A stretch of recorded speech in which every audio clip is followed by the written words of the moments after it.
मालिकाणी झील को एकुटिया पाई संभाली रही हेलानी ठोकीदेली। आज मो स्टोरीर रियल हिरोइन होउछि स्वागतिका। ता देहटा एमिति जे सबु मूला को सते जेमिति खाली स्वागत करुछि। स्वागतिकार बड़िला बड़िला आंब दोहला दोहला पिचा फुलका फुलका मुह कुंचु कुंचिया बाल जहाँकि टोकांको मुंड खराब करिदेब। देखिबाकू बेसी गोरा नहेले भी कड़ा भी नुहे। स्वागतिका पिलादिनु गेलेई नहेले घोड़ा घेई टोकी नवम श्रेणी रे पेला खाइथांता। बड़ हेला दिनठू सबुबेले गातरे हाथ पुराई खज खज करुथिबो। केतेबेले बाइगण केतेबेले पेंसिल केतेबेले आंगुठी ता रो एई पेला गुण जोगुंता बोउ ताकू गोड़ेय गोड़ेय जगे। फलरे दी 3 वर्ष सिए आउ पेला खाई पारिलानी। मन खज खज हेले बिस्कोप तो मिलेना। शेषकू स्वागतिका गिहान आशा छाड़ी देइथिला। भाबिथिला बोधे बाहा हेबा परे ही ता गात पूजा करिबाकू पुजारी मिलिबे। एमितिकी किछि दिन बीतिजिबा परे दिने स्वागतिका गात आकाशरे मूलार वज्रपात होइथिला। सेतेबेलकू तांकर 2 महला हेई जाइथाए। तेणु घर भड़ा देबाकू लोक खोजा होइथाए। स्वागतिकार गलेई गुण जोगुंता बापा टोकांकू घरे रखिबाकू राजी हेउनथांती। हेले भल भड़ाटिया नमिलिबारु शेषरे जणे टोकाकू रखिबाकू राजी हेले। टोकाटा नाम समीर। गोरा तक तक भारी सिंपल। सीबी रमणरे पढ़ुथाए। पाठ भल तो सीए भल।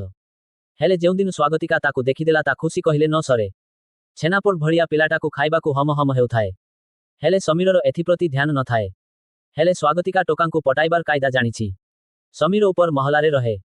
समीरकू देखा करिबा बाहानारे सबुदिन सकाळे संध्यारे स्वागतिका छात उपरकू पळाए। स्वागतिकार बापा मा चाकिरी करुथिबारु दिन सारा भी तांको घरे केही रहंतिनी।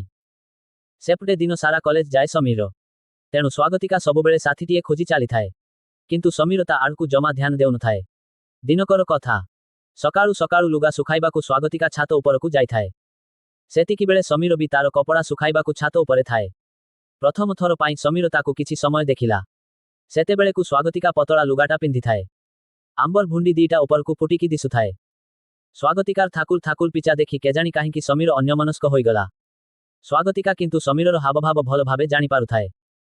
तेणु समीरकू आकर्षित करिबा पाई एइटा भल मौका जानि स्वागतिका आइडिया कला। छात उपरे थिबा पाणीटांकी पाखरे लुगाकू भलरे धोइबार बाहाना कला।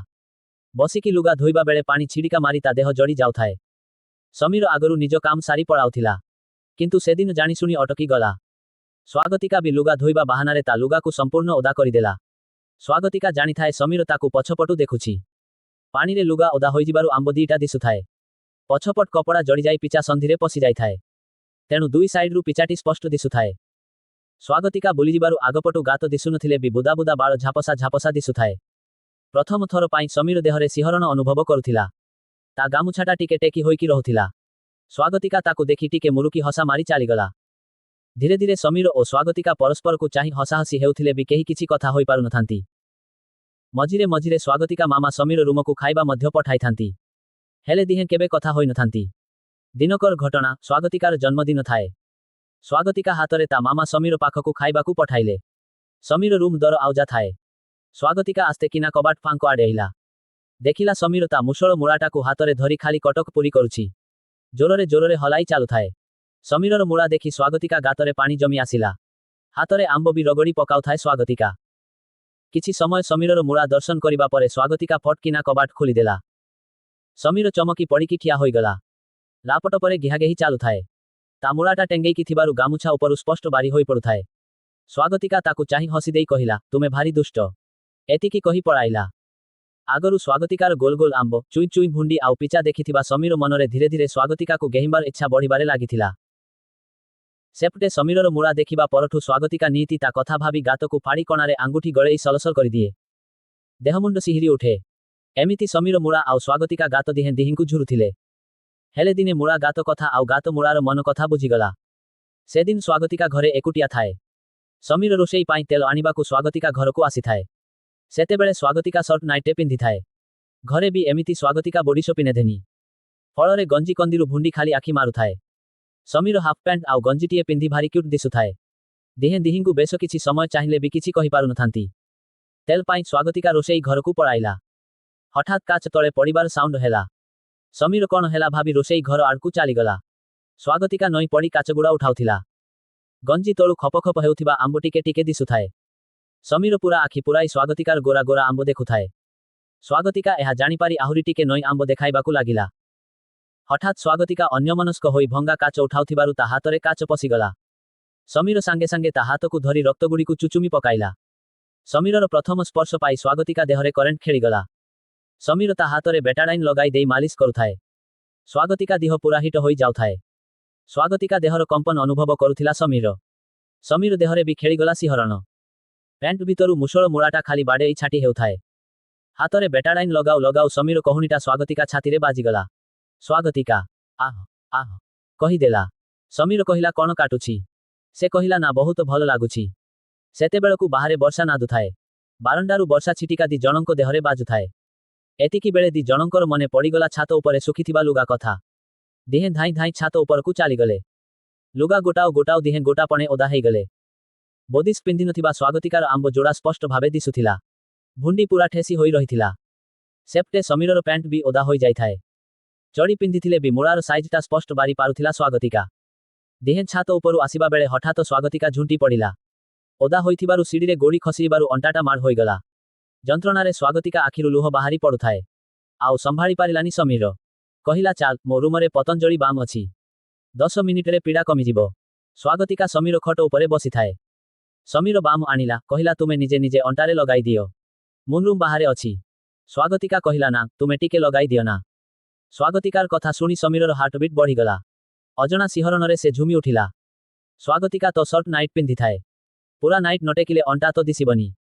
ଓଦା ହୋଇଥିବା ସ୍ୱାଗତିକା ମୁହଁ ମାଡ଼ି ଶୋଇ ପଡ଼ିଲା। କହିଲା ନାଇଟ୍ ଟିକେ ଟେକି ଦିଅ। ନହେଲେ କ'ଣ ଡ୍ରେସରେ ବାମ୍ ମାରିବ।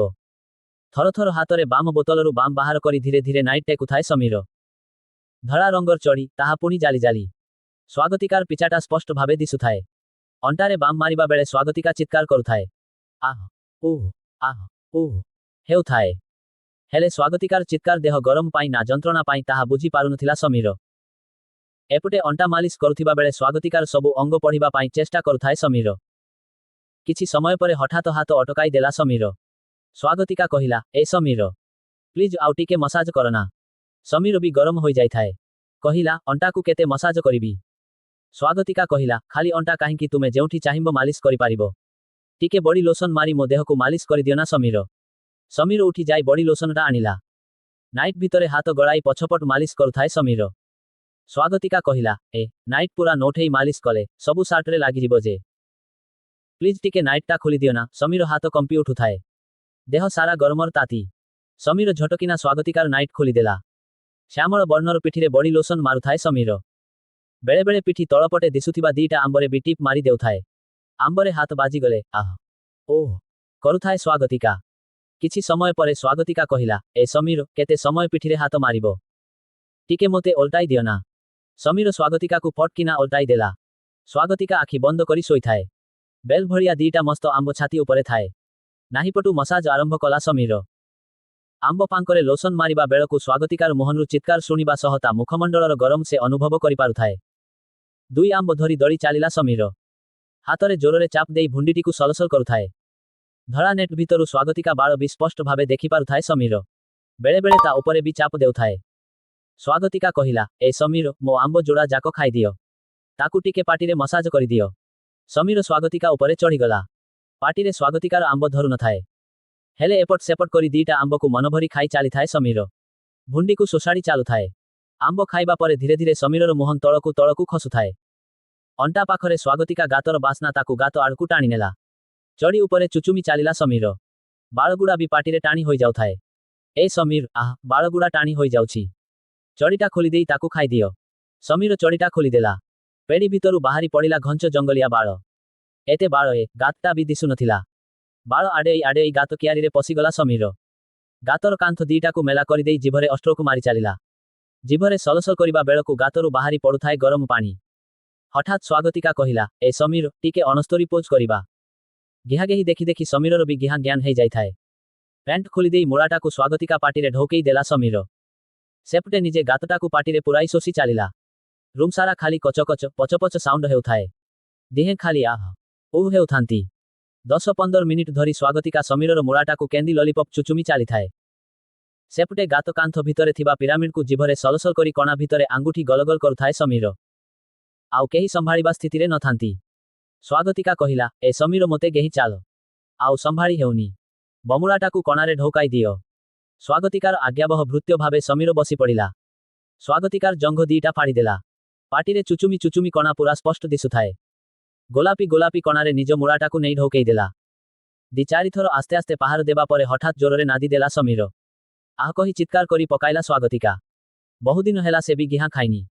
ଗାତ ବି ପୁରା ଟାଇଟ୍ ଥାଏ। ଲୁହା ପଜେଇ ହେବା ଭଳି ସବୁଦିନ ହଲେଇ ହଲେଇ ମୁଳା ପଜେଇକି ରଖିଥିଲା ସମୀର। ଆଜି ପ୍ରଥମ କରି ଗାତ ଦେଖି ତା ମୁଳା ବି ମତୁଆଲ ହେଇଗଲା। କଣା ଭିତରେ ଠାଏ ଠାଏ ହୋଇ ମୁଳାଟା ପଶୁଥାଏ ବାହାରୁଥାଏ। ଆହ ଓହ ହୋଇ ପିଚା ଟେକି ମଜା ନେଉଥାଏ ସ୍ୱାଗତିକା। ସମୀର ଅଷ୍ଟ୍ରୋକ ପରେ ଅଷ୍ଟ୍ରୋକ ନନଷ୍ଟପ ନାଦି ଚାଲିଥାଏ। ମୁଳା ଏତେ ବଡ଼ ଯେ ଗାତର ହୁଡ଼ା ଡେଇଁ ନାହିଁ ଯାଏଁ ବାଜୁଥାଏ। କରେଣ୍ଟ ଖେଳି ଯାଉଥାଏ ସ୍ୱାଗତିକା ଦେହରେ। ପୁରୁଣା ପୋଜରେ ଦି ଜଣଙ୍କୁ ଆଉ କରିବାକୁ ଭଲ ଲାଗିଲାନି। ସ୍ୱାଗତିକା କହିଲା, ତୁମ ଗିହ୍ନା ତ ମୁଁ ଖାଇଲି, ଏବେ ମୋ ଗିହାଁ ଟିକେ ଦେଖ। ସମୀରକୁ ତଳେ ଶୁଆଇ ଦେଲା ସ୍ୱାଗତିକା। ଗାତ କଣା ଭିତରେ ସମୀର ମୁଳାଟାକୁ ଭର୍ତ୍ତି କରିଦେଇ ସ୍ୱାଗତିକା ବି ନାଦି ଚାଲିଥାଏ। ସ୍ୱାଗତିକାର ଆମ୍ବ ଦିଟା ଧରି ଚିପି ଚାଲିଥାଏ ସମୀର। ସମୀର ପିଚା ତଳେ ଏକ ତକିଆ ରଖିଦେଲା। ପିଚାଟା ଟିକେ ଉଠିକି ରହିଲେ ଗିହାଁଟା ଭଲ ହୁଏ। ସ୍ୱାଗତିକାର ଗିହ୍ନା ଦେଖି କାବା ହେଇଗଲା ସମୀର। ଥାକୁଲ ଥାକୁଲ ପିଚା, ବେଲପରିକା ଆମ୍ବ ଖାଲି ଭୂମିକମ୍ପ ଭଳି ଥରି ଉଠୁଥାଏ। ବାଳୁଆ ଗାତରେ ସମୀର ମୁଳାଟା ବି ଲୁଚି ଯାଉଥାଏ। ସ୍ୱାଗତିକାର ନଘାଂ ଷ୍ଟ୍ରୋକରେ ସମୀରର ମୁଳା ବି ଦରଜ ହେଇଗଲା। ଅଧଘଣ୍ଟା କାଳ ଦିହେଁ ଗିହାଙ୍ଗେହି ହେଲେ ବି କାହାର ବି ଝଡ଼ି ନଥିଲା। ସ୍ୱାଗତିକା ଟିକେ ରେଷ୍ଟ ନେଇ ଏଥର ପିଚାଟାକୁ ଦେଖାଇଦେଲା। ସମୀର କିନ୍ତୁ କେଉଁପଟେ କରିବ ବାଟ ପାଉନଥାଏ। ପିଚା କଣାରେ ନା ଗାତ କଣାରେ। ସମୀରର ମୁଳାଟାକୁ ହାତରେ ଧରି ସ୍ୱାଗତିକା ନିଜ ଗାତ ଭିତରେ ପୁରାଇ ଦେଲା। ଖଟ ତଳେ ଠିଆ ହୋଇଗଲା ସମୀର। ସ୍ୱାଗତିକା ଗାତକୁ ମାରି ଚାଲିଲା ଠିଆ ଠିଆ ଷ୍ଟ୍ରୋକ। ପଛୁଆ ଗିହାନ୍ ଏତେ ଶକ୍ତିଶାଳୀ ଥିଲାଏ, ସ୍ୱାଗତିକା ଭାବୁଥିଲା ବୋଧେ ଗାତ ଭିତରେ ବିସ୍ଫୋରଣ ହୋଇଯିବ। 50 ଷ୍ଟ୍ରୋକ ମାରିବା ପରେ ଦମ ହରାଇଥିଲା ସମୀର। ମୁଳାରୁ ଭସଭସ ହୋଇ ରସଗୁଡ଼ା ସ୍ୱାଗତିକା ଗାତରେ ଗଦା ହୋଇଗଲା। ସେପଟେ ସ୍ୱାଗତିକା ଗାତରୁ ରଜଗୁଡ଼ା ଭସଭସ ହୋଇ ମୁଁ ବାହାରି ପଡ଼ିଲା। ସ୍ୱାଗତିକା ଠିଆ ହେଇଗଲା। ଫଳରେ ରସ ସହ ସ୍ୱାଗତିକାର ଧଳା ଧଳା ବହଳିଆ ମାଲ ତକ ଚଟାଣ ତଳେ ଥପ ଥପ ହୋଇ ପଡ଼ୁଥାଏ। ଏଠାରେ ଆପଣଙ୍କ କାହାଣୀ ଓଡ଼ିଆରେ ଶୁଣନ୍ତୁ। ଆଗକୁ ଶୁଣିବା ପାଇଁ ଚ୍ୟାନେଲକୁ ସବସ୍କ୍ରାଇବ କରନ୍ତୁ। ଏମିତିକା ଭିଡ଼ିଓ ଦେଖିବା ପାଇଁ ଲାଇକ୍ ସେୟାର କମେଣ୍ଟ କରନ୍ତୁ। ନମସ୍କାର।